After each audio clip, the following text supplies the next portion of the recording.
Hello बच्चों, कैसे हैं आप सब लोग। मैं doctor Amit Batra MBD platform पे आपका स्वागत करता हूं। बच्चों, आज का जो हमारा टॉपिक है वो है मस्कुलर सिस्टम पार्ट सेकंड की हम यहां पे बात करेंगे। देखिए, पार्ट फर्स्ट के अंदर हमने मसल्स के बारे में बात की थी, मसल्स क्या क्या होती है उन सब के बारे में डिस्कशन किया था। आज हम बात करेंगे कि मस्कुलर सिस्टम पार्ट सेकेंड के अंदर बेसिकली मसल्स के प्रोटीन क्या हैं और उनके अंदर कॉन्ट्रैक्शंस कैसे होता है। तो हम स्टार्ट करते हैं सबसे पहले मसल्स के प्रोटीन के बारे में। देखिए, जब भी हम मसल्स के प्रोटीन्स की बात करेंगे तो दो बेसिक प्रोटीन्स के बारे में हमें पता होना चाहिए। और ये हमारे जो बेसिक प्रोटीन है ये है हमारे पास force generating protein and regulating proteins. जब हम फोर्स जनरेटिंग प्रोटीन्स की बात करेंगे तो यहाँ पर हमें कौन कौन से प्रोटीन पढ़ने हैं। एक तो पढ़ने हैं हमें एक्टिन प्रोटीन और दूसरा हम यहाँ पर पढ़ेंगे myosin protein. Actin and myosin protein के बारे में हम देखेंगे कि कैसे फोर्स जनरेट करते हैं। वहीं हम बात करेंगे रेगुलेटिंग प्रोटीन्स की। रेगुलेटिंग प्रोटीन के अंदर हम क्या बात करेंगे, हम बात करेंगे ट्रोपोनिन प्रोटीन की। ये ट्रोपोनिन प्रोटीन क्या होता है एंड साथ साथ हम देखेंगे ट्रोपोमायोसिन प्रोटीन क्या होता है। ट्रोपोमायोसिन प्रोटीन क्या होता है। तो ये दो प्रकार के हमारे जो प्रोटीन हैं ये हमारे पास में रेगुलेटिंग प्रोटीन है। ठीक है, अब हम यहाँ पे बात करेंगे ये प्रोटीन क्या होते हैं, ये हम डायग्राम से समझेंगे क्या होता है। तो सबसे पहले हम स्टार्ट करते हैं यहाँ पे फोर्स जनरेटिंग प्रोटीन्स। तो फोर्स जनरेटिंग प्रोटीन की जब भी बात आएगी तो ये हमारे पास में टू टाइप के प्रोटीन है, एक तो एक्टिन है और एक मायोसिन है। ऐसा हम कहते हैं फोर्स जनरेटिंग प्रोटीन्स के लिए क्योंकि ये क्या करते हैं, फोर्स प्रोड्यूस करते हैं। सिंपल सी बात है, एक एक करके हम यहाँ पे बात करते हैं। ये जो हमारे पास में एक्टिन प्रोटीन है, सबसे पहले हम यहाँ पे बात करेंगे एक्टिन प्रोटीन की। तो एक्टिन प्रोटीन क्या होता है, देखिए समझते हैं इसको। एक्टिन प्रोटीन की जब भी हम बात करेंगे तो एक्टिन प्रोटीन हमारे पास में हेलिक्स फॉर्म के अंदर रहता है। सबसे पहली बात तो हम बात करेंगे ये जो प्रोटीन है हमारे पास में किस फॉर्म के अंदर रहता है, हेलिक्स फॉर्म के अंदर रहता है। टू हेलिक्स होती हैं हमारे पास में। हेलिक्स का मतलब एक दूसरे पर ऐसे कुंडलित हमारे पास में क्या है, कोइल्ड स्ट्रक्चर है। ये हमारे पास में क्या है, हेलिक्स फॉर्म है। ठीक है, और ये हेलिक्स कितनी है, टू है हमारे पास में, है ना। और यहाँ पर ये हमारे पास में इनकी क्या होती है, एक्टिव साइट होती है। That is the active site of the protein. अगर हम बात करें यहाँ पे, ये हमारे पास में प्रोटीन की एक्टिव साइट होती है। मैं थोड़ा सा यहाँ बनाता हूँ। ये हमारे पास में हेलिक्स प्रोटीन की स्ट्रक्चर है और ये हम बात करें ये हमारे पास में होती है, ये हमारे पास में एक्टिव साइट होती है। अब ये जो एक्टिव साइट होती है यहाँ पर कौन आकर ऐड होगा, यहाँ पर ऐड होता है हमारा मायोसिन हेड। कैसे होगा मायोसिन हेड ऐड, हम अभी बात करते हैं। तो ये मेरे पास में टू क्या है, हेलिक्स हैं। ठीक है, ये हेलिक्स फॉर्म के अंदर मेरे पास में प्रेजेंट रहता है, टू स्टैंड है। अब ये जो हेलिक्स होती है ये किसकी बनी होती है, कौन सा यहाँ पे यूनिट होता है, तो हमें बात करनी है कि ये हमारे पास में जी एक्टिनिन यूनिट की बनी होती है। कौन सी यूनिट होती है हमारे पास में, जी एक्टिनिन यूनिट होती है। सीधे सीधे शब्दों में कहें, हम बात करें मेडअप बाय जी एक्टिनिन यूनिट। कौन सी यूनिट से बनती है, जी एक्टिनिन यूनिट से मिलकर बनती है। यानी कि ये हमारे पास में अगर हम बात करें तो मोनोमर यूनिट है। ये हमारे पास में क्या होती है, मोनोमर यूनिट होती है। देखिए क्या होता है इसके अंदर, इस कंसेप्ट को समझे। बहुत सारी हमारी जी एक्टिनिन यूनिट आपस में जुड़ती हैं और ये जी एक्टिनिन यूनिट आपस में जुड़कर हमारे पास में ये जी एक्टिनिन यूनिट आपस में जुड़कर हेलिक्स फॉर्म का फॉर्मेशन करती हैं। इसी तरह से हम बात करते हैं, ये हमारे पास में जी एक्टिनिन यूनिट जुड़ेंगी और ये जी एक्टिनिन यूनिट हमारे पास में जुड़कर, ये हमारे पास में जी एक्टिनिन यूनिट जुड़कर, हम यहाँ पर बात करें, ये जी एक्टिनिन यूनिट आपस में जुड़कर हमारे पास में क्या बनाती हैं। एक तो हमारे पास में देखिए, अगर हम बात करें यहाँ पर, ये हमारे पास में क्या बनता है, ये हमारे पास में इस तरह से एक हेलिक्स यूनिट बन जाएगी। इसी तरह से ये हमारे पास में क्या हो जाएगा, दूसरी हेलिक्स यूनिट बन जाएगी। ठीक है, तो ये हमारे पास में इस तरह से जी एक्टिनिन यूनिट का क्या बनता है हमारे पास में, इसको रेड से कर दें। तो ये हमारे पास में जी एक्टिनिन यूनिट क्या है, प्रेजेंट रहती हैं। और ये हमारे पास में किसकी स्ट्रक्चर बनती है, ये हमारे पास में स्ट्रक्चर बनती है एक्टिन प्रोटीन की।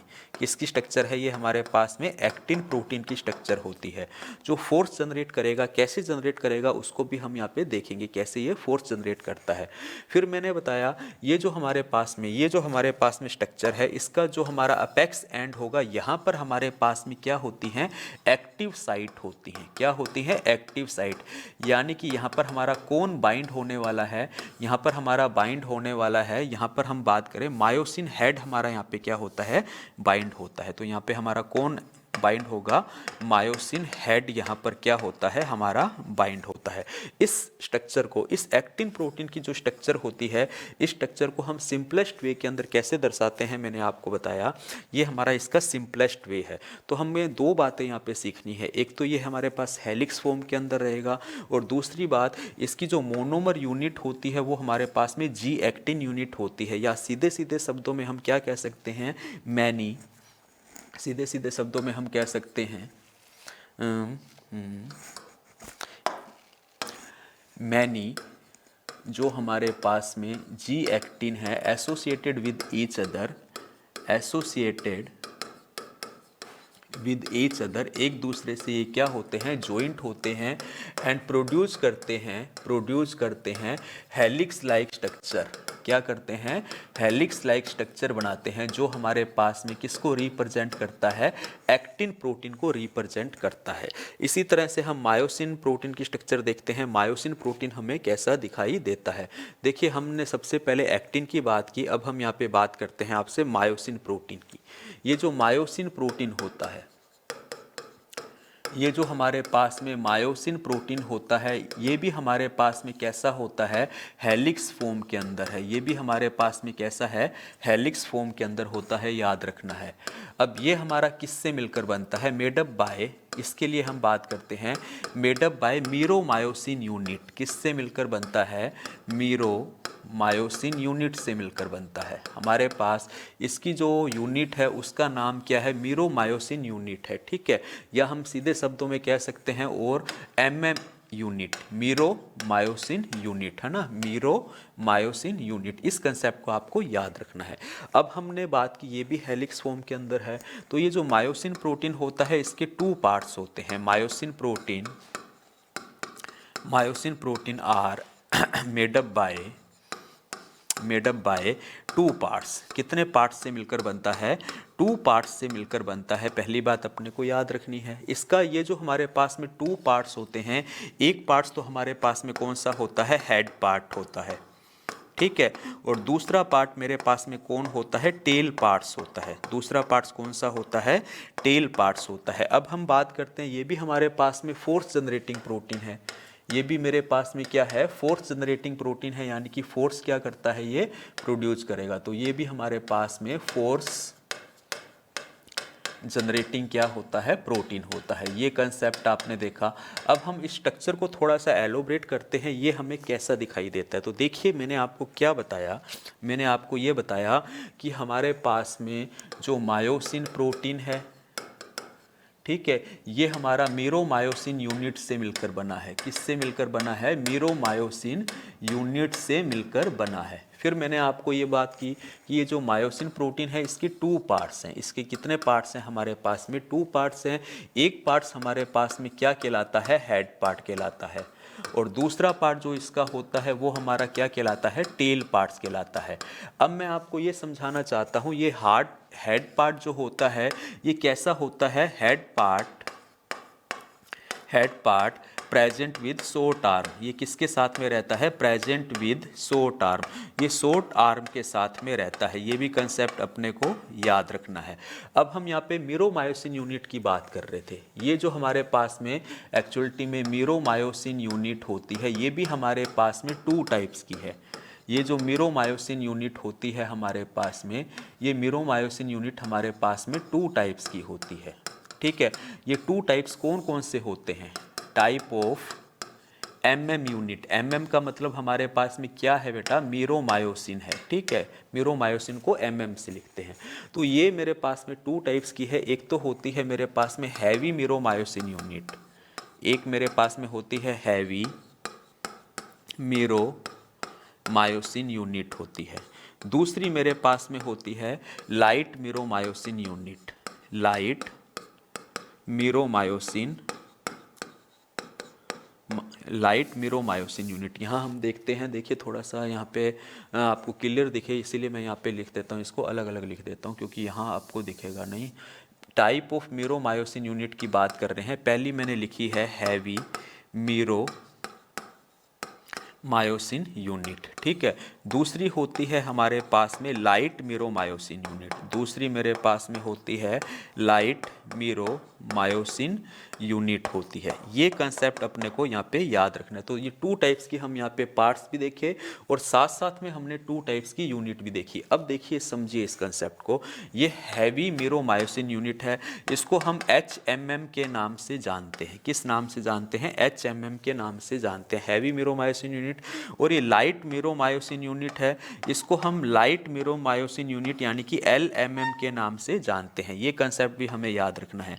अब ये जो दो पार्ट्स है मेरे पास, एक हेड पार्ट्स है और एक टेल पार्ट्स है, ये किसके बने होते हैं? तो ये कंसेप्ट अपने को याद रखना है, हमेशा पूछा जाता है। ये जो हमारा हेड पार्ट्स है, ये किससे मिलकर बनता है? अगर हम बात करें तो ये हमारा हैवी मिरोमायोसिन यूनिट का बना होता है, मेडअप बाय, हम कह सकते हैं यहाँ पे मेडअप बाय हैवी मिरोमायोसिन यूनिट। जबकि टेल पार्ट्स की बात करें तो इसके लिए हम लिखेंगे कि मेडअप बाय लाइट मिरोमायोसिन यूनिट।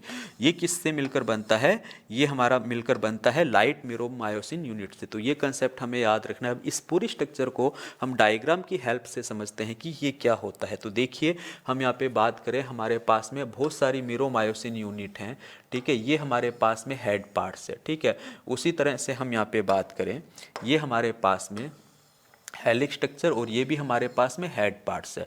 तो अल्टीमेटली ये मेरे पास में क्या है? इसका हेड पार्ट है। और ये हेड पार्ट हमारा किससे मिलकर बना है, अभी हम बात करते हैं। और ये हमारे पास में क्या है? इसका टेल पार्ट्स है। सबसे पहली बात तो अपने ने ये देखी। फिर मैंने ये भी कंसेप्ट तुमको सिखा दिया कि ये किससे बना होगा? लाइट मिरोमायोसिन यूनिट से बना होगा। और ये किससे बना होगा? ये हमारा हैवी मिरोमायोसिन यूनिट से बना होगा, ठीक है। दूसरी बात, ये हमारा शॉर्ट आर्म है। अगर हम बात करें, ये हमारा जो मेन पार्ट्स है, ये इसका हमें क्या दिखता है? ये हमें इसका शॉर्ट आर्म पार्ट्स दिखता है। अगर हम इस पार्ट्स की बात कर लें, ये हमारे पास में क्या है? शॉर्ट आर्म है। और ये हमारे पास में क्या है? दोनों हेड पार्ट हैं। अब हेड पार्ट की क्या खास बात होती है? इसके पास में दो प्लेस होते हैं। एक तो बेटा हमारे पास में यहाँ पर ये क्या है? एक्टिन बाइंडिंग साइट है। ये हमारे पास में दोनों क्या है? एक्टिन बाइंडिंग साइट है। एक तो कंसेप्ट अपने को ये देखना है, एक्टिन जुड़ेगा, ठीक। ये मायोसिन प्रोटीन है हमारे पास। तो ये जो मायोसिन प्रोटीन है, ये एक्टिन के साथ जुड़ेगा। एक्टिन के साथ कहाँ जुड़ेगा? देखो, मैंने आपको स्ट्रक्चर समझाई थी। अगर हम बात करें, ये मेरे पास में मैंने स्ट्रक्चर किसकी बताई? ये स्ट्रक्चर मैंने आपको बताई एक्टिन प्रोटीन की। एक्टिन प्रोटीन के पास में ये एक्टिव साइट है ना, इस एक्टिव साइट पर कौन जुड़ेगा? ये मायोसिन का हेड जुड़ेगा। ये हमारे पास में मायोसिन हेड है, मायोसिन का हेड जुड़ता है। ये देखिए, ये हमारे पास में एक्टिव साइट, इस एक्टिव साइट पर कौन जुड़ेगा? मायोसिन का हेड जुड़ेगा। ये मायोसिन का हेड वहाँ पे जुड़ता है, ठीक है। तो इस मायोसिन के पास में, मायोसिन हेड के पास में क्या है? मायोसिन हेड के पास में एक्टिन बाइंडिंग साइट है। जबकि एक्टिन प्रोटीन के साथ में मायोसिन बाइंडिंग साइट थी, एक्टिव साइट थी, जहाँ मायोसिन को जुड़ना है। दूसरा एक खास बात क्या याद रखनी है कि इसके पास में और हमें क्या देखने को मिलेगा? और हमें यहाँ पर देखने को मिलता है ATP एज एंजाइम्स। ये हमारे पास में क्या होता है? ATP बाइंडिंग साइट है। ये हमारे पास में क्या होता है? ATP बाइंडिंग साइट होती है। तो मोरल ऑफ द स्टोरी मैं ये सिखाना चाहता हूँ कि हमारे पास में जो हेड पार्ट है, हमारे पास में जो हेड पार्ट है,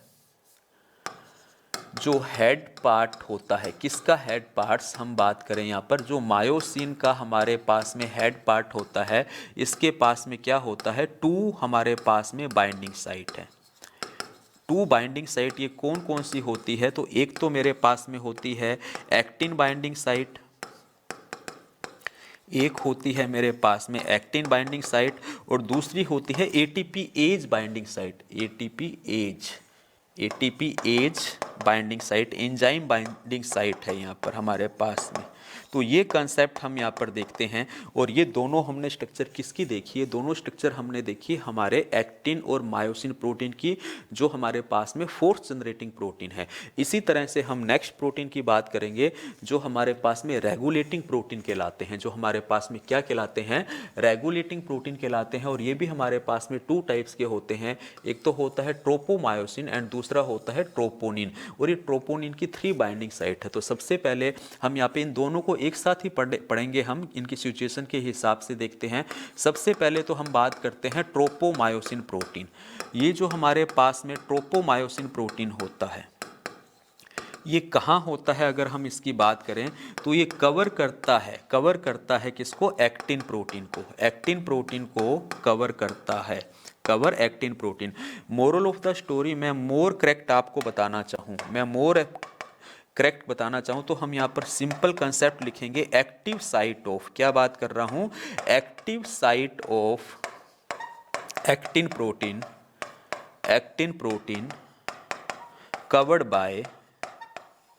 कवर्ड बाय किसके द्वारा कवर्ड रहता है? ट्रोपोमायोसिन प्रोटीन के द्वारा कवर्ड रहता है। ट्रोपोमायोसिन प्रोटीन के द्वारा क्या रहता है? कवर्ड रहता है। इस कंसेप्ट को आप समझिए। अब कैसे कवर्ड रहता है ये देखते हैं हम यहाँ पे। तो हम यहाँ पे देखें, ये हम सबसे पहले तो एक्टिन प्रोटीन को पढ़ लें। ये एक्टिन प्रोटीन है, हेलिक्स फॉर्म के अंदर है, हमने देखा। ये एक्टिन प्रोटीन का मेरे पास में क्या है? ये मेरे पास में एक्टिन प्रोटीन है, ठीक है। अब ये एक्टिन प्रोटीन की मेरे पास में, ये दोनों मेरे पास में क्या हैं? ये मेरे पास में एक्टिव बाइंडिंग साइट हैं। ये दोनों मेरे पास में एक्टिव बाइंडिंग साइट है, ठीक है। अब हम क्या देखते हैं? अब हम यहाँ पर ये देखते हैं कि ये जो हमारा ट्रोपोमायोसिन प्रोटीन है, ये यहाँ पर प्रेजेंट है। इसने क्या कर रखा है? कवर्ड कर रखा है पूरे के पूरे किसको? एक्टिन प्रोटीन को। तो एक्टिन प्रोटीन को किसने कवर कर रखा है? ये हमारा ट्रोपोमायोसिन प्रोटीन है। तो आई थिंक आपको कंसेप्ट समझ में आया होगा। बिल्कुल सरलता से पढ़ रहे हैं, और ये सरलता ही बेटा हमारा बैकबोन है एमबीडी प्लेटफॉर्म का। हर चीज़ को बिल्कुल सरलता से हम यहाँ पे पढ़ा रहे हैं। तो ये जो हमारा ट्रोपोमायोसिन प्रोटीन है, ये क्या करता है? हम यहाँ पे देखते हैं। ये कवर्ड करके रखता है होल एक्टिन प्रोटीन को एंड एक्टिन की एक्टिव साइट, क्या बात करता हूँ? एक्टिव साइट ऑफ एक्टिन को क्या करता है? कवर करके रखता है। तो यहाँ पे मायोसिन बेचारा कैसे जुड़े? ये बेचारा हमारा मायोसिन प्रोटीन है, ठीक है। ये हमारे पास में मायोसिन प्रोटीन है, जो मैंने आपको बताया है। ये इसको यहाँ जुड़ना है, लेकिन ये कैसे जुड़े? ये जुड़ ही नहीं सकता जब तक ये हटेगा नहीं, इसने कवर्ड कर रखा है। अब हम देखते हैं नेक्स्ट प्रोटीन। जो नेक्स्ट प्रोटीन है वो हमारा क्या है? ट्रोपोनिन है। तो ट्रोपोमायोसिन प्रोटीन अपन को समझ में आया। अब हम ट्रोपोनिन प्रोटीन की बात करते हैं। किसकी बात करते हैं? ट्रोपोनिन प्रोटीन की बात करते हैं। तो हमारे पास में जो ट्रोपोनिन प्रोटीन होता है उसकी हम बात करें। जो हमारे पास में ट्रोपोनिन प्रोटीन है, ये क्या होता है? इसकी अगर हम बात करें तो ये जो हमारे पास में ट्रोपोनिन प्रोटीन है, अगर हम इसकी बात करें, ये हमारे पास में क्या होता है? तो ट्रोपोनिन प्रोटीन कहाँ पर प्रेजेंट रहता है? सबसे पहले तो हम बात करें ट्रोपोनिन प्रोटीन सिचुएटेड रहता है ओवर द ट्रोपोमायोसिन प्रोटीन। किसके ऊपर प्रेजेंट रहेगा? ट्रोपोमायोसिन प्रोटीन के ऊपर हमारा क्या रहता है? प्रेजेंट रहता है। ये कंसेप्ट अपने को याद रखना है। किसके ऊपर है? ट्रोपोमायोसिन प्रोटीन के ऊपर है। फिर हम यहाँ पे बात करें, ये जो ट्रोपोनिन होता है हैव 3 बाइंडिंग साइट्स। ये कितनी बाइंडिंग साइट्स रखता है? 3 बाइंडिंग साइट रखता है। और ये बाइंडिंग साइट हमारे पास में कौन कौन सी होती है? एक तो देखो, ट्रोपोनिन को हम किससे डिनोट करते हैं? ट्रोपोनिन को हम टी से डिनोट करते हैं। किससे डिनोट करते हैं? टी से डिनोट करते हैं। जो हमारा ट्रोपोनिन है, इसको हम किससे डिनोट करते हैं? टी से डिनोट करते हैं। मैंने तुम्हें बता दिया कि ये ट्रोपोनिन कहाँ है? हमारा ट्रोपोमायोसिन के ऊपर है। तो ये हमारे पास में क्या है? ये हमारे पास में ट्रोपोनिन प्रोटीन है। ये हमारे पास में क्या है? ट्रोपोनिन प्रोटीन है। तो अल्टीमेटली ये हम क्या देख रहे हैं? ये हम देख रहे हैं ट्रोपोनिन प्रोटीन। और इस ट्रोपोनिन प्रोटीन के पास में 3 बाइंडिंग साइट हैं। इसके पास में 3 बाइंडिंग साइट्स होती हैं। वो कौन कौन सी 3 बाइंडिंग साइट होती है उसको देखते हैं हम। तो हम यहाँ पे देखेंगे, इसके पास में हमारे पास में 3 बाइंडिंग साइट्स हैं। कितनी बाइंडिंग साइट हैं? 3 बाइंडिंग साइट्स होती है। हर ट्रोपोनिन के पास में 3 बाइंडिंग साइट्स होती हैं, ठीक है। ये जो हमारा ट्रोपोनिन है, एवरी ट्रोपोनिन के पास में 3 बाइंडिंग साइट हैं। अब ये बाइंडिंग साइट हमारे पास में कौन कौन सी होती हैं, इसकी अगर हम बात करें तो एक बाइंडिंग साइट तो ट्रोपोनिन हमारे पास में कौन सी होती है, इन्हिबिटरी होती है। दूसरी हमारे पास में ट्रोपोमायोसिन की होती है और तीसरी होती है ट्रोपोनिन कैल्शियम की। ठीक है, या ट्रोपोनिन सी भी हम इसको बोलते हैं। और सबसे इंपॉर्टेंट यही है, सबसे इंपॉर्टेंट कौन सी है, टीसी। तो ये क्या होते हैं, इनका मतलब क्या है हम देखते हैं। मैंने तुम्हें बताया एक कौन सी है, ट्रोपोनिन इन्हिबिटरी है, दूसरी ट्रोपोनिन ट्रोपोमायोसिन है और तीसरी ट्रोपोनिन सी है। ये तीन बाइंडिंग साइट क्या हैं इसको हम समझते हैं। देखिए ये तीन बाइंडिंग साइट, एक तो है हमारे पास में ट्रोपोनिन सी। ट्रोपोनिन सी क्या होता है, इसको हम कहते हैं ट्रोपोनिन कैल्शियम बाइंडिंग साइट। क्या है, ट्रोपोनिन कैल्शियम बाइंडिंग साइट। दूसरा हमारे पास में क्या होता है, दूसरी होती है ट्रोपोनिन आई। ट्रोपोनिन आई होती है हमारे पास में इन्हिबिटरी साइट। कौन सी होती है, इन्हिबिटरी साइट होती है। तीसरी मेरे पास में होती है ट्रोपोनिन टी। तीसरी मेरे पास में होती है ट्रोपोनिन टी। ये ट्रोपोनिन टी हमारे पास में ट्रोपोमायोसिन साइट कहलाती है। क्या कहलाती है, ट्रोपोमायोसिन साइट कहलाती है, जिससे हमारा ट्रोपोनिन क्या होता है, बाइंड होता है विद ट्रोपोमायोसिन के साथ में। जिससे हमारा ट्रोपोनिन क्या होता है, यहाँ पर हम लिख देते हैं, हमारा जो ट्रोपोनिन है ये बाइंड होता है विद ट्रोपोमायोसिन के साथ में। ठीक है, तो ये कंसेप्ट हमने देखा। ठीक है, अब हम यहाँ पे आपसे बात करेंगे कि कैसे ये हमारा एक्टिव होता है। जैसे ही बेटा कैल्शियम आएगा, कैल्शियम कैसे आता है ये भी हम देखेंगे। जैसे ही ये हमारा कैल्शियम आयन आता है, ये ट्रोपोनिन कैल्शियम बाइंडिंग साइट के साथ जुड़ेगा और ये एक्टिव हो जाएगा और फिर ये एक्टिव होके इसको क्या कर देगा, हटा देगा। ये हमारे पास कौन है, ये हमारे पास ट्रोपोमायोसिन है। ये ट्रोपोमायोसिन हट जाएगा, जैसे ही यहाँ पर हमारा कैल्शियम आयन जुड़ेगा तो ये एक्टिव हो जाएगा। ये एक्टिव होके इसको यहाँ से हटा देगा और ये यहाँ पे जुड़ जाएगा, यानी कि एक्टिव साइट फ्री हो जाएगी। तो सारा जो हमें समझना है कंसेप्ट, वो किसका है, वो कंसेप्ट हमारा कैल्शियम बाइंडिंग साइट का ही है। इस कंसेप्ट को समझना है। यहाँ पर जैसे ही हमारा क्या होता है, कैल्शियम ऐड होता है, ये एक्टिव हो जाता है हमारा ट्रोपोनिन प्रोटीन। क्या बात कर रहा हूँ, सीधे सीधे शब्दों में समझाऊं। व्हेन, यहाँ पे लिखते हैं हम इस कंसेप्ट को, when calcium attached with calcium binding site. Calcium binding site से जैसे ही क्या होगा, अटैच होगा। ठीक है, कैल्शियम बाइंडिंग साइट से अटैच होगा, तो उस टाइम फिर हम क्या देखेंगे, उस टाइम हम देखेंगे कि हमारा ये जो ट्रोपोनिन है, ये ट्रोपोनिन क्या हो गया है, एक्टिव हो गया है। जैसे ही ये एक्टिव होगा तो ये क्या कर देता है, एक्टिव ट्रोपोनिन क्या करता है, डिटैच करता है। या हम बात करें डिटैच, या हम बात करते हैं रिमूव करता है ट्रोपोमायोसिन को फ्रॉम, किससे, फ्रॉम एक्टिव साइट से, from active site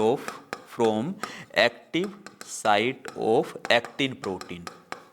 actin protein की साइट से उसको क्या कर दिया, रिमूव कर दिया। हैंस क्या हो जाएगा, हैंस मायोसिन हेड क्या हो जाता है, अटैच हो जाता है विद एक्टिन प्रोटीन के साथ में अटैच हो जाएगा। और जब ये अटैच हो जाएगा तो क्या होता है, कॉन्ट्रैक्शन कोज होता है। तो क्या होता है, कॉन्ट्रैक्शन कोज होता है। ये कंसेप्ट अपने को यहाँ पे समझना है। इस स्टेप को हम डायग्राम से समझते हैं। तो ये हमारे पास में एक्टिन प्रोटीन, ठीक है, ये एक्टिन प्रोटीन का हमारा क्या है, ये एक्टिन प्रोटीन का हमारा एक्टिव साइट्स है। अब मैंने तुम्हें कहा था कि इसके ऊपर हमें कौन मिल रहा था, इसके ऊपर हमें मिल रहा था हमारा ट्रोपोमायोसिन प्रोटीन। तो ये ट्रोपोमायोसिन प्रोटीन हमारा क्या हो गया, ट्रोपोमायोसिन प्रोटीन हमारा अलग हो गया। ये हमारा क्या हो गया, अलग हो गया। क्यों अलग हो गया, ये हमारा क्यों अलग हो गया, क्योंकि यहाँ पर हमारे पास में अगर हम बात करें, यहाँ हमारे पास में कौन था, यहाँ हमारे पास में, तो यहाँ हमारे पास में ट्रोपोनिन प्रोटीन था। ये हमारा कौन सा प्रोटीन है, ट्रोपोनिन प्रोटीन है। इस ट्रोपोनिन प्रोटीन पर हमारा जो ट्रोपोनिन कैल्शियम बाइंडिंग साइट है, यहाँ पर कौन जुड़ा, यहाँ पर आकर जुड़ा कैल्शियम आयन। जैसे ही कैल्शियम आयन जुड़ा ये अलग हो गया और यहाँ पर हमारा कौन आकर जुड़ गया, फिर हमारा मायोसिन हेड आकर जुड़ गया। तो ये हमारा यहाँ पर कौन जुड़ा, इसके साथ में अगर हम बात करें हमारा मायोसिन हेड आकर क्या हो जाता है, जुड़ जाता है। तो ये हमारा मायोसिन हेड है, ये हमारा क्या है, मायोसिन हेड है। और ये हमारा मायोसिन प्रोटीन है। ये हमारा कौन सा प्रोटीन है, अगर इसकी बात करें तो ये हमारा प्रोटीन है बेटा, हमारा ट्रोपोनिन प्रोटीन। ठीक है, और इस प्रोटीन की अगर मैं आपसे बात करूं, ये जो रेड वाला प्रोटीन है ये हमारा कौन सा प्रोटीन है, ट्रोपोमायोसिन प्रोटीन है, यही तो सिखा रहा हूं मैं आपको। और ये मेरे पास में क्या है, एक्टिन प्रोटीन है। तो अल्टीमेटली एक्टिन प्रोटीन और मायोसिन प्रोटीन आपस में जुड़ गए। ये कब जुड़े, जब ये ट्रोपोमायोसिन प्रोटीन अलग हुआ। ट्रोपोमायोसिन अलग क्यों हुआ, क्योंकि ट्रोपोनिन ने इसको क्या किया, अलग किया। ट्रोपोनिन पर कौन आके जुड़ा, कैल्शियम आकर जुड़ा। किस साइट पर, कैल्शियम बाइंडिंग साइट पर। इस कारण से ये हमारा क्या होता है, एक्टिन मायोसिन कैल्शियम ब्रिज बनता है, या हम बात करते हैं एक्टिन मायोसिन ब्रिज बनता है। ये हमारे पास में क्या बनता है, एक्टिन मायोसिन ब्रिज बनता है। तो ये कंसेप्ट है। और ये कैसे बनता है, कैल्शियम कहाँ से आता है, ये जो हमारा टॉपिक है इसे हम स्लाइडिंग फिलामेंट थ्योरी कहते हैं। तो बेसिकली हमने यहाँ पर क्या देखा, हमने यहाँ पर देखे हमारे protein tropomyosin and troponin protein की भी बात की कि ये दोनों हमारे पास में कैसे हैं, रेगुलेटिंग प्रोटीन हैं। सबसे पहले ट्रोपोमायोसिन की बात की, फिर ट्रोपोनिन की बात की। ठीक है, वहीं हमने फोर्थ जनरेटिंग प्रोटीन्स के अंदर किसको पढ़ा, एक्टिन प्रोटीन को पढ़ा और फिर मायोसिन को पढ़ा। इनका रोल हमने देखा। अब हम बात करेंगे हमारे टॉपिक की सबसे इंपॉर्टेंट टॉपिक है स्लाइडिंग फिलामेंट थ्योरी, यानी कि मसल्स के अंदर कॉन्ट्रैक्शन कैसे होता है, कैसे देखते हैं, बिल्कुल फ्लो डायग्राम में पढ़ेंगे, सरलता से इजी वे के अंदर समझ में आने वाला है। तो सबसे पहले तो हम बात करें given by Hanson and Huxley. किसने दिया था, हैंसन एंड हक्सले ने दिया था। अब सबसे पहले हमें यहाँ पे बात करनी पड़ेगी न्यूरोमस्कुलर जंक्शन की। किसकी बात करनी पड़ेगी, न्यूरोमस्कुलर जंक्शन की। मैंने जैसे तुमको नर्वस सिस्टम पढ़ाया था, वहाँ पे सिनेप्स फॉर्मेशन बताया था, दो नर्व आपस में कैसे जुड़ती है, सिनेप्स के द्वारा जुड़ती थी। यहाँ पे भी हम बात करेंगे न्यूरोमस्कुलर जंक्शन क्या होता है। तो बिल्कुल इसको देखते हैं। ये जो हमारा न्यूरो मस्कुलर जंक्शन है ये क्या होता है, तो नाम इंडिकेट कर रहा है। नाम क्या इंडिकेट करता है कि एक तो नर्व सेल है हमारे पास में और दूसरा मस्कुलर सेल्स है। तो हम बात करें यहाँ पे ये क्या होता है, जंक्शन बिटवीन मोटर न्यूरॉन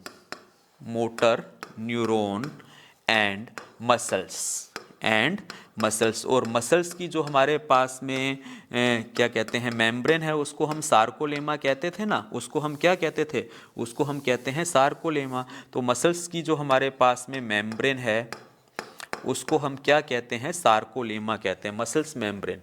तो यहाँ पे हम लिखते हैं जंक्शन बिटवीन, सिंपल शब्दों में लिखे जंक्शन बिटवीन मोटर न्यूरॉन यानी कि मसल्स मेम्ब्रेन, या फिर इसको दूसरे शब्दों में हम क्या कह देते हैं, इसको कह देते हैं हम सार्कोलेमा। इनके बीच में एक जो जंक्शन बनता है उसको हम क्या कहते हैं, उसको हम न्यूरोमस्कुलर जंक्शन कहते हैं। अब एक एक करके हम बात करते हैं, ये मोटर न्यूरॉन क्या है, ठीक है, और ये हमारे पास मसल्स मेम्ब्रेन क्या है। तो देखो समझते हैं इसको, न्यूरोमस्कुलर जंक्शन के कंसेप्ट को समझने की कोशिश करते हैं।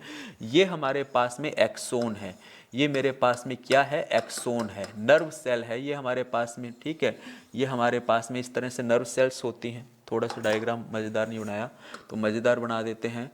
ये हमारे पास में क्या है, नर्व सेल्स हैं और ये इनके डेंड्राइट्स हैं। ठीक है, ये हमारे पास में डेंड्राइट्स हैं। अब हमने बात की ये हमारे पास में एक्सोन है। एक्सोन का जो टर्मिनल एंड होता है, एक्सोन का हमारे पास में ये जो टर्मिनल एंड होता है ये क्या होता है, ब्रांच होता है। और इस ब्रांच के पास में यहाँ पर क्या होते हैं, हमारे पास में सिनेप्टिक लोब्स हैं। ये हमारे पास में क्या हैं, सिनेप्टिक लोब्स। अब इन सिनेप्टिक लोब की ये जो मेम्ब्रेन होती है, इस मेम्ब्रेन को हम प्री जंक्शनल मेम्ब्रेन कहते हैं। क्या कहते हैं, प्री जंक्शनल मेम्ब्रेन कहते हैं। और ये हमारे पास में नर्व सेल जो है, इस नर्व सेल्स को हम मोटर न्यूरॉन कहते हैं। इसको हम क्या कहते हैं, मोटर न्यूरॉन। तो ये कंसेप्ट आपको समझ में आ रहा है कि मोटर न्यूरॉन क्या होती है। तो ये जो मोटर न्यूरॉन है हमारे पास में, ये मोटर न्यूरॉन का एक्सोन पार्ट्स है और ये एक्सोन पार्ट के टर्मिनल एंड हैं। इनके अंदर हमें क्या देखने को मिलता है, इनके अंदर हमें सिनेप्टिक वेसिकल्स देखने को मिलते हैं। क्या देखने को मिलता है, सिनेप्टिक वेसिकल्स हमें यहाँ पर देखने को मिलते हैं। और इन स्नैप्टिक वेसिकल्स के अंदर एक केमिकल भरा होता है। इन स्नैप्टिक वेसिकल्स के अंदर हमारे पास में क्या भरा होता है, एक केमिकल भरा होता है जिसे हम क्या कहते हैं, जिसे हम एसिटाइल कोलिन कहते हैं, जिसे हम क्या कहते हैं, एसिटाइल कोलिन कहते हैं। ये कंसेप्ट आपको याद रखना है। अब इसका अटैचमेंट हमें किसके साथ मिलेगा, इसका अटैचमेंट मिलेगा हमें मसल्स मेम्ब्रेन के साथ में। तो ये जो मेरे पास में मसल्स मेम्ब्रेन होती है, इसका नाम क्या होता है, देखो ये हमारे पास में प्री जंक्शनल मेम्ब्रेन किसकी है, सिनेप्टिक लोब की है। और इसको हम कहते हैं पोस्ट जंक्शनल मेम्ब्रेन। इसको हम क्या कहते हैं, इसको हम कहते हैं पोस्ट जंक्शनल मेम्ब्रेन कहते हैं। इसको हम पोस्ट जंक्शनल मेम्ब्रेन के नाम से जानते हैं। ठीक है, ये मसल्स की मेम्ब्रेन है। इन दोनों के बीच में, इन दोनों के बीच में बेटा एक कनेक्शन बनता है। इन दोनों के बीच में एक कनेक्शन बनता है। इस कनेक्शंस को हम क्या कह देते हैं, सब न्यूरल क्लेफ्ट। क्या बोल देते हैं, इस कनेक्शन को सब न्यूरल क्लेफ्ट बोल देते हैं। अब मेरे को बताइए, ये तीनों कंसेप्ट आपको समझ में आए होंगे शायद। हम बात कर रहे हैं, हमें तीन चीज़ों को देखना है, सब न्यूरल क्लेफ्ट को देखना है, सब न्यूरल जो हमारे पास में, सब न्यूरल जो हमारे पास में क्लेफ्ट है इसको देखना है, प्री जंक्शनल मेम्ब्रेन को देखना है, और हमें किसको देखना है, पोस्ट जंक्शनल मेम्ब्रेन को। और हमें किसको देखना है, और हमें देखना है इस पोस्ट जंक्शनल मेम्ब्रेन को। ये हमारे पास में प्री जंक्शनल मेम्ब्रेन। तो ये तीनों हमारे पास में मिलकर, ये तीनों हमारे पास में मिलकर न्यूरोमस्कुलर जंक्शन बनाते हैं। क्या बनाते हैं, न्यूरोमस्कुलर जंक्शन। एक तो हमारे पास सब neural cleft, pre junctional membrane, और हम बात करें पोस्ट जंक्शनल मेम्ब्रेन, ये तीनों मिलकर हमारे पास में क्या बनाते हैं, न्यूरोमस्कुलर जंक्शन। और यही क्वेश्चंस पूछा जाता है। सबसे पहले तो ये कंसेप्ट अपने को पता होना चाहिए। तो मोरल ऑफ द स्टोरी मैं आपको क्या समझाना चाहता हूँ, मैं समझाना चाहता हूँ कि ये जो हमारे पास में न्यूरोमस्कुलर जंक्शन है, न्यूरो मस्कुलर जो हमारे पास में जंक्शन है, ठीक है, ये कैसे बनता है। तो हम यहाँ पर देखते हैं, जिसको हम NMJ के नाम से जानते हैं। तो इसके अंदर हम देखते हैं कि एक तो हमारे पास में क्या होता है, एक होता है हमारे पास में प्री जंक्शनल मेम्ब्रेन। एक मेरे पास में क्या होता है, प्री जंक्शनल मेम्ब्रेन होती है। दूसरा मेरे पास में क्या होता है, सब न्यूरल क्लेफ्ट होता है। क्या होता है, सब न्यूरल क्लेफ्ट होता है। तीसरा मेरे पास में क्या होता है, तीसरा होता है मेरे पास में पोस्ट जंक्शनल मेम्ब्रेन। क्या होता है, पोस्ट जंक्शनल मेम्ब्रेन। अब मैं आपको कहूँ कि सर ये पोस्ट जंक्शनल मेम्ब्रेन किसकी होती है, तो तुम कहोगे सर ये तो हमारे पास में सार्कोलेमा है। बिल्कुल सही है ना, सार्कोलेमा, यानी कि हमारे पास में मसल्स की मेम्ब्रेन है। दूसरे शब्दों में हम कह सकते हैं कि ये हमारे पास में मसल्स की मेम्ब्रेन है। सब न्यूरल क्लेफ्ट इन दोनों के बीच का ब्रिज है। और ये हमारे पास में मोटर न्यूरॉन मेम्ब्रेन है। ये हमारे पास में क्या है, मोटर न्यूरॉन मेम्ब्रेन है। तो आई थिंक पहला कंसेप्ट आपको समझ में आया होगा कि जो स्लाइडिंग फिलामेंट है, मसल्स कॉन्ट्रैक्शन है, वो कैसे होने वाला है। अब देखो हम कहना क्या चाहते हैं, ये हमारे पास में रेस्टिंग स्टेज है, ये हमारे पास रेस्टिंग स्टेज है। अब अगर इस एक्सोन को कोई भी स्टिमुलाई मिलेगी, बाहर से कोई भी स्टिमुलाई मिलेगी, तो क्या होगा, क्या मैकेनिज्म होता है उसको समझते हैं। तो ये हमारे पास में एक्सोन है, और ये एक्सोन की हमारे पास में क्या है, मेम्ब्रेन है। ठीक है, इस मेम्ब्रेन को मैं यहाँ पर बड़ा करके बता रहा हूँ। तो ये मेरे पास में क्या है, ये मेरे पास में एक्सोन मेम्ब्रेन है, जिसको मैंने क्या कह दिया, प्री जंक्शनल मेम्ब्रेन कह दिया। क्या कह दिया, प्री जंक्शनल मेम्ब्रेन। एक को ही हम काफ़ी बड़ा करके बता रहे हैं। ये हमारे पास में प्री जंक्शनल मेम्ब्रेन है। ठीक है, और ये मेरे पास पोस्ट जंक्शनल मेम्ब्रेन है मसल्स की। ये मेरे पास में पोस्ट जंक्शनल मेम्ब्रेन है। ये भी कंसेप्ट हमने देखा। और ये दोनों आपस में कैसे जुड़ी हुई है, सब न्यूरल क्लेफ्ट के द्वारा जुड़ी हुई है। किसके द्वारा जुड़ी हुई है? सब न्यूरल क्लेफ्ट के द्वारा जुड़ी हुई है। अब क्या होता है इसके अंदर, हमें पता है कि हमारे क्या है, स्नेप्टिक लोब है बेटा। क्या है? स्नेप्टिक लोब। और इन स्नेप्टिक लोब के अंदर हमारा एक केमिकल भरा हुआ है। इन स्नेप्टिक लोब के अंदर हमारा एक केमिकल भरा हुआ है। उस केमिकल को हम क्या कहते हैं? उस केमिकल को हम एसिटाइल कोलिन कहते हैं। क्या कहते हैं? एसिटाइल कोलिन कहते हैं। अब जैसे ही क्या होता है, जैसे ही एक्सोन, यहाँ पे हम बात करें, जैसे ही यहाँ पे एक्सोन को स्टिमुलाई रिसीव्ड होगी, ठीक है, क्या होगा? स्टिमुलाई, ये हमारा एक्सोन है ना, जैसे ही एक्सोन को स्टिमुलाई रिसीव्ड होगी तो ये कैल्शियम के लिए परमेबल हो जाएगा और इसके अंदर क्या होने लगेंगे? बहुत सारे कैल्शियम आयन एंटर होने लगेंगे। अब कैल्शियम आयन एंटर होंगे तो कैल्शियम क्या होंगे? इंक्रीज होंगे कंसंट्रेशन। जब कैल्शियम की कंसंट्रेशन इंक्रीज होगी तो ये जो हमारा स्नेप्टिक लोब है ये ब्रस्ट हो जाएगा। ये हमारा क्या हो जाएगा? ब्रस्ट हो जाएगा। अब स्नेप्टिक लोब जैसे ही बेटा ब्रस्ट होगा तो इसमें से ये स्नेप्टिक लोब हमारा ब्रस्ट हो जाएगा, इसमें से एसिटाइल कोलिन निकलेंगे और ये निकल कर जो हमारा प्री जंक्शनल मेम्ब्रेन है इसको पार करते हुए कहाँ पहुंचेंगे? यहाँ पहुंचेंगे। पोस्ट जंक्शनल मेम्ब्रेन पर आकर यहाँ पर जुड़ जाएंगे। क्या हो जाएगा? पोस्ट जंक्शनल मेम्ब्रेन पर आकर ये हमारे क्या हो जाएंगे? एसिटाइल कोलिन जुड़ जाएंगे। और जैसे ही ये एसिटाइल कोलिन जुड़ेंगे तो ये हमारी जो पोस्ट जंक्शनल मेम्ब्रेन है ये ऐसे इनवेजिनेट हो जाएगी। क्या हो जाएगी? ये हमारी मेम्ब्रेन जो सीधी थी इनवेजिनेट हो जाएगी। ये इनवेजिनेशन किसका होता है? एंडोप्लाज्म रेटिकुलम यहाँ पर अरेंज होने लगेंगे। या हम बात करें सबसे पहले तो हम यहाँ पे लिख देते हैं, ये हमारा इनवेजिनेशन होता है। ये हमारा क्या होता है? इनवेजिनेशन होता है। Invagination of sarcolemma. सार्कोलेमा का क्या होता है? इनवेजिनेशन होता है। इस इनवेजिनेशन के कारण क्या होता है? इनके पास में जो एंडोप्लाज्म रेटिकुलम है उनके अंदर क्या होने लगता है? मॉडिफिकेशन होने लगता है उनकी स्ट्रक्चर के अंदर। तो इस पूरी घटना को, इस पूरे इवेंट्स को हम फ्लो डायग्राम के अंदर लिखते हैं। देखो कैसे हम समझ रहे हैं। अभी तक हमने क्या देखा है? अभी तक हमने देखा when stimuli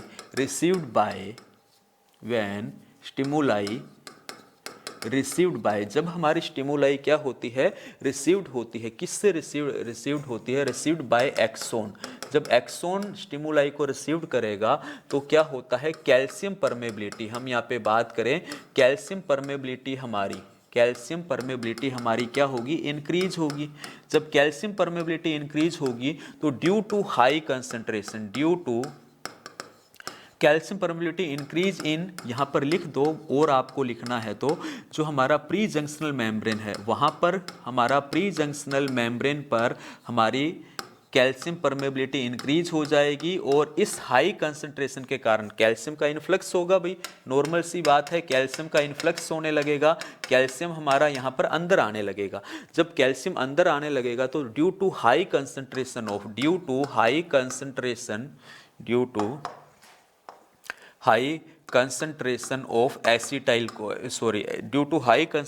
ऑफ अगर हम बात करें कैल्शियम आयन, हमारा स्नेप्टिक वेसिकल्स, हमारे जो स्नेप्टिक वेसिकल्स हैं ये क्या होने लगेंगे? स्नेप्टिक वेसिकल्स ब्रस्ट होने लगेंगे। और इस ब्रस्ट होने से एसिटाइल कोलिन हमारा क्या होगा? रिलीज होगा। एसिटाइल कोलिन रिलीज होगा तो ये कहाँ पहुँचेगा? ACH, acetyl choline goes towards, कहाँ जाएगा? पोस्ट जंक्शनल मेम्ब्रेन पर जाएगा। कहाँ जाएगा? पोस्ट जंक्शनल मेम्ब्रेन पर जाएगा। देखना मजा आने वाला है थोड़ी देर के अंदर आपको। पोस्ट जंक्शनल मेम्ब्रेन पर जाएगा। अब पोस्ट जंक्शनल मेम्ब्रेन पर जाएगा, कैसे जाएगा? आप कहोगे सर थ्रू सब न्यूरल क्लेफ्ट, सब न्यूरल क्लेफ्ट से जाता है। सब न्यूरल क्लेफ्ट से होता हुआ कहाँ जाएगा? पोस्ट जंक्शनल मेम्ब्रेन पर जाता है। अब पोस्ट जंक्शनल मेम्ब्रेन पर पहुंचकर ये क्या होता है? वहां पर एसिटाइल कोलिन क्या हो जाता है? अटैच हो जाता है 8 post junctional membrane. Post junctional membrane पर ये हमारा क्या हो जाएगा? वहाँ पर अटैच हो जाएगा। और जैसे ही ये अटैच होता है हम क्या कह देते हैं? Invagination take place. क्या हो जाता है? हम यहाँ पे बात करें क्या हमें देखने को मिलता है? इनवेजिनेशन। क्या देखने को मिलता है, इनवेजिनेशन हमें देखने को मिलता है take place at sarcolemma. At कहाँ पर देखने को मिलता है, एट सार्कोलेमा पर हमें इनवेजिनेशन देखने को मिलता है। अब सार्कोलेमा पर जब ये इनवेजिनेशन देखने को मिलेगा तो अब हम यहाँ पर क्या देखते हैं, इस सार्कोलेमा के अंदर हमारे जो एंडोप्लाज्म रेटिकुलम होते हैं इनके अंदर क्या होता है, मोडिफिकेशन होता है। क्या बात करते हैं, modification take place in endoplasm reticulum. ये जो एंडोप्लाज्म रेटिकुलम है ये अरेंज होने लगते हैं और ये हमारे पास में दो तरह से अरेंज होते हैं, एक तो टी टिब्यूल्स के अंदर अरेंज होते हैं और एक एल टिब्यूल्स के अंदर अरेंज होते हैं। Modification take place in endoplasm reticulum and convert into हम यहाँ पे बात करें एल टिब्यूल्स के अंदर भी कन्वर्ट हो जाएंगे और कुछ हमारे पास में टी टिब्यूल्स की फॉर्म के अंदर भी क्या हो जाएंगे, कन्वर्ट हो जाएंगे। ये है क्या, तो टिब्यूल्स बेटा हमारे पास में एंडोप्लाज्म रेटिकुलम ही है, चाहे हम टी टिब्यूल्स की बात कर लें चाहे हम यहाँ पर किसकी बात कर लें, एल टिब्यूल्स की बात कर लें। तो ये नाम कहाँ से आए इसको भी हम समझते हैं।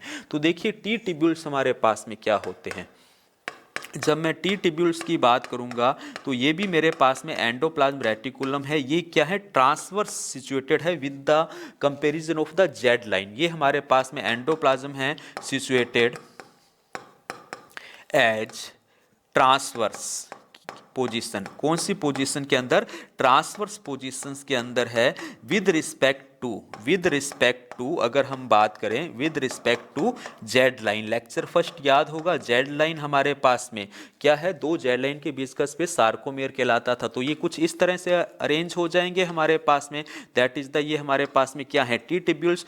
वहीं अगर मैं आपसे बात कर लूं कि एल टिब्यूल्स हमारे पास में क्या होते हैं, तो एल टिब्यूल्स हमारे पास में लॉन्गिट्यूडनली क्या होंगे, अरेंज होंगे। लॉन्गिट्यूडनली क्या होते हैं, अरेंज होते हैं विद जेड लाइन के कंपैरिजन के साथ। ये इस तरह से हमारे अरेंज रहते हैं, ये कंसेप्ट अपने को देखना है। तो ये अरेंजमेंट कब मिलेगा, जब हमारे पास में इनवेजिनेशन होता है। अब हम आगे बात करते हैं, हम क्या देखते हैं, हमने ये देखा कि हमारा जो ईआर था, इस ईआर के अंदर हमने एल टिब्यूल्स भी देखे और हमने यहाँ पर क्या देखा, टी टिब्यूल्स भी देखे। दोनों के पास में कैल्शियम है, लेकिन इनके पास में क्या होता है, रिच सोर्स होता है कैल्शियम का। क्या होता है, रिच सोर्स ऑफ कैल्शियम है। इनके पास में कैल्शियम का रिच सोर्स होता है, इसीलिए कैल्शियम हमारा यहाँ से क्या होता है, रिलीज होता है। अब ये कैल्शियम रिलीज हुआ और ये कहाँ पर चला जाता है, बाइंड हो जाता है, bind with TC cycle. Troponin की हम बात करें, ट्रोपोनिन कैल्शियम बाइंडिंग साइट के साथ। अब तो आपको समझ में आ गया होगा कैल्शियम हमारा कहाँ से आया, तो ट्रोपोनिन की कैल्शियम बाइंडिंग साइट के साथ में रिलीज हो जाएगा। जब ये ट्रोपोनिन की कैल्शियम बाइंडिंग साइट के साथ में रिलीज होगा तो हमारा ट्रोपोनिन क्या हो जाता है, हमारा ट्रोपोनिन एक्टिव हो जाता है। ट्रोपोनिन एक्टिव हो जाता है तो ये क्या करता है, तो ये एक्टिव ट्रोपोनिन, ये सारा कंसेप्ट हमने समझ लिया प्रोटीन की स्ट्रक्चर में। एक्टिव प्रोटोनिन क्या करता है, रिमूव करता है एक्टिव साइट ऑफ, रिमूव करता है ट्रोपोमायोसिन को वहां से क्या करता है, रिमूव करता है। इस कंसेप्ट को अपने देखना है, कहां से रिमूव करता है, फ्रॉम ट्रोपोमायोसिन को रिमूव करता है from active site of actin protein से। जो कंसेप्ट मैंने बताया, मोरल ऑफ द स्टोरी हम क्या देख रहे हैं, ये जो मैंने प्रोसेस आपको सारा बताया, इसके अंदर हम क्या देखते हैं, ये देखिए, ये हमने जो देखा था, ये कैल्शियम आया कहाँ से, तो अल्टीमेटली ये कैल्शियम रिलीज कहाँ से हुआ, ये हमारा कहाँ से रिलीज हो रहा है, एल टिब्यूल से रिलीज होता है, जो क्या करता है, इस ट्रोपोनिन को एक्टिव करता है और ये ट्रोपोनिन इस ट्रोपोमायोसिन को एक्टिव कर देता है, जिससे ये हमारा क्या हो जाता है, एक्टिव साइट हमारी क्या हो जाती है, फ्री हो जाती है। और ये एक्टिव साइट जब फ्री हो जाएगी, जब हम ये देखते हैं, ये हमारा एक्टिन प्रोटीन जो हमारा है, ये हमारा एक्टिन प्रोटीन फ्री हो जाता है। जैसे ही हमारे पास में एक्टिव साइट, क्या बात की अपने ने, ट्रोपोनिन हमारा एक्टिव हुआ, एक्टिव ट्रोपोनिन रिमूव करता है tropomyosin from the active site of actin protein. Now क्या होता है, नाउ मायोसिन हेड, यहाँ पर क्या होगा, मायोसिन हेड क्या हो जाता है, हमारा बाइंड हो जाता है विद एक्टिन प्रोटीन, और जैसे ही ये हमारा एक्टिन प्रोटीन के साथ में बाइंड होता है, क्या होता है, क्रॉस ब्रिज बनता है। क्या बनता है? क्रॉस ब्रिज फॉर्मेशन बनता है।